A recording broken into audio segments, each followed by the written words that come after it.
एक और बड़ी खबर, ईरान ने क्लस्टर बम का इस्तेमाल किया। 2 टन के वॉरहेड का इस्तेमाल किया गया। 2 टन के वॉरहेड से टारगेट पर बड़ी तबाही मची है। ईरान ने जारी की है मिसाइल की तस्वीरें। ये देखिए 2 टन का बेहद ही शक्तिशाली वॉरहेड।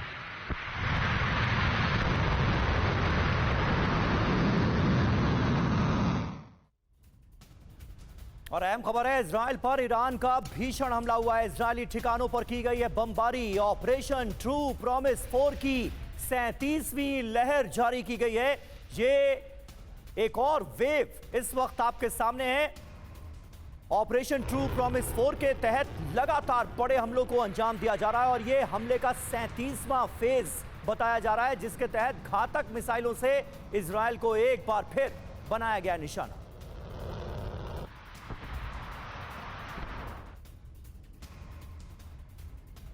और इस बीच एक और अहम खबर, ताजा खबर आपको बता दें, होर्मुज स्ट्रेट में पाकिस्तानी वॉरशिप तैनात किया गया है। ये एक बड़ी खबर आ रही है। जहाजों की रक्षा के लिए ये वॉरशिप तैनात किया गया है। ये इस वक्त की ताजा अपडेट, ताजा खबर है। स्ट्रेट ऑफ होर्मुज ऐसे वक्त में ये तैनाती हुई है जब जंग का सेंटर कहीं ना कहीं बनता हुआ नजर आ रहा है और अमेरिका ने बड़ी कार्रवाई करते हुए वो तमाम शिप्स, वो छोटी नावें जो कि माइंस बिछाने का काम कर रही थी, उन्हें उड़ा दिया है और अब यहां पर पाकिस्तानी वॉरशिप की तैनाती हुई। तो आपने देखा जो ईरान है, ईरान का मकसद क्या है? अमेरिका को लंबे वक्त तक इस जंग में उलझाकर रखना। इसकी वजह यह है कि लगातार मिसाइल हमलों से उसने अमेरिका को काफी ज्यादा नुकसान पहुंचा दिया है। ईरान का विध्वंसक प्रहार आप देखिए और अमेरिका को कैसे नुकसान पहुंच रहा है। कतर और अल उदैद की बात करें तो यहां पर अगर हम देखें 10,114 करोड़ का जो एयर डिफेंस सिस्टम है वो यहां पर तैनात किया गया। अल रवाइस बेस की बात करें, थर्ड रेडार सिस्टम यहां पर तैनात है। कीमत कितनी है? 4,597 करोड़ की। जॉर्डन की बात करें, यहां पर थर्ड डिफेंस सिस्टम तैनात है और इसकी कीमत है 4,597 करोड़। कुवैत में 3 F-15E जेट्स को तैनात किया गया है। खर्चा 2,593 करोड़ का। अनजान लोकेशन एक और है जहां से खबर मिल रही है कि 3 MQ-9 रीपर ड्रोन है 827 करोड़ के। कुवैत की बात करें, आरिफ जान कैंप, यहां पर 3 MET टर्मिनल्स हैं 276 करोड़। बहरीन की बात करें 2 MET टर्मिनल्स 184 करोड़। आर्थिक नुकसान अभी तक कुल मिलाकर कितना हो गया है?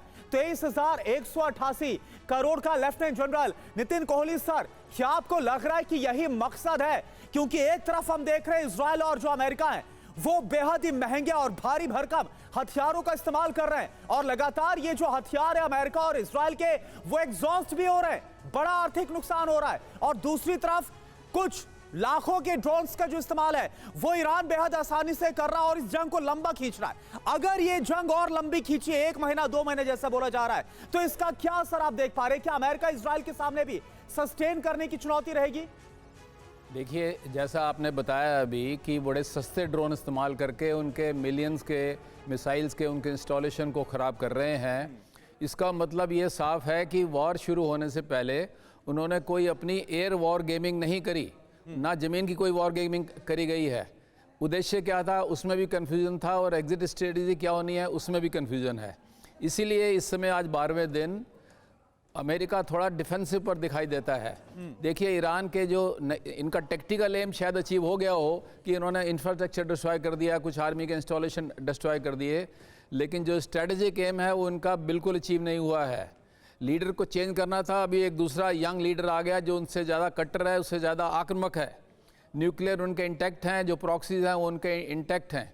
और जो इन्होंने अभी मुज्तबा ने जो नए आयतुल्ला हैं उन्होंने जो भी इंटरव्यू दिया अपने स्टेट मीडिया को 2 दिन पहले, उसमें उन्होंने 3 शर्तें रखी है। उसमें अमेरिका को बिल्कुल डिफेंसिव पर डाल दिया है। पहला उन्होंने बोला है कि अमेरिका पूरे वेस्ट एशिया से, पूरी 6-7 कंट्री में जहाँ भी उनके बेसेस है वहाँ से विड्रॉ करे। दूसरा उन्होंने ये बोला है कि ये जो नुकसान जितना उनका हुआ है इतने सालों के वॉर के अंदर, 500 बिलियन उन्होंने रिपैट्रिएशन मांगा है उनसे कि ये सब उनको दे। वो ये सब शर्तें रखी जा रही हैं और 30 दिन का टाइम दिया उनको। तो अभी ये सब बोलने से क्या हो रहा है? और अच्छा, अदर बोला कि अगर आप ऐसा 30 दिन में नहीं करते हैं तो हम स्ट्रेट ऑफ होर्मुज को भी बंद करेंगे, रशिया और चाइना से अपनी संधि साइन करेंगे, उनको बेसिस देंगे यहाँ पर, और जो भी अगर हमको अमेरिका में भी जा, और दूसरा न्यूक्लियर वेपन उन्होंने बोला है कि हम अपना फुल स्पेक्ट्रम न्यूक्लियर को डिप्लॉय करेंगे। इसका मतलब कि शायद उनके पास ऑलरेडी है, तो इसका नुकसान। सर, लेकिन यहाँ पर देखिए बड़ा सवाल ये भी खड़ा हो गया है, स्ट्रेट ऑफ हॉर्मुज तो सेंटर बनता हुआ नजर आ रहा है, और अगर यहाँ पर ब्लॉकेट बढ़ा तो जाहिर है खाड़ी देशों को भी बहुत बड़ा नुकसान होगा। कल ही हमने देखा कि इसका बड़े पैमाने पर असर खाड़ी देशों में नजर आ रहा है, क्योंकि वो ऑयल को एक्सपोर्ट नहीं कर पा रहे हैं। कई ऑयल रिफाइनरीज में ऑयल का प्रोडक्शन उन्हें रोकना पड़ा है मजबूरन।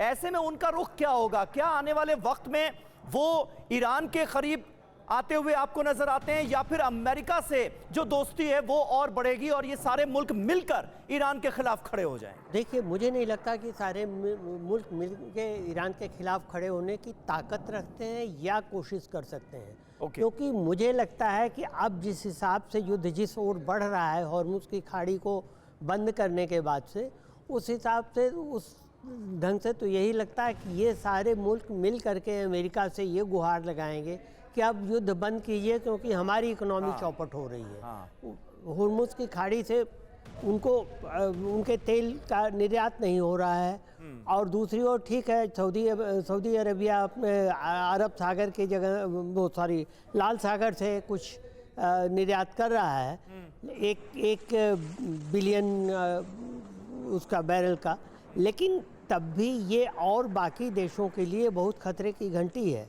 जैसे अब आप देखिए ये है यूएई है, यूएई में, या आप देखिए दुबई में तेल की बात नहीं है, दुबई फाइनेंशियल हब हुआ करता था।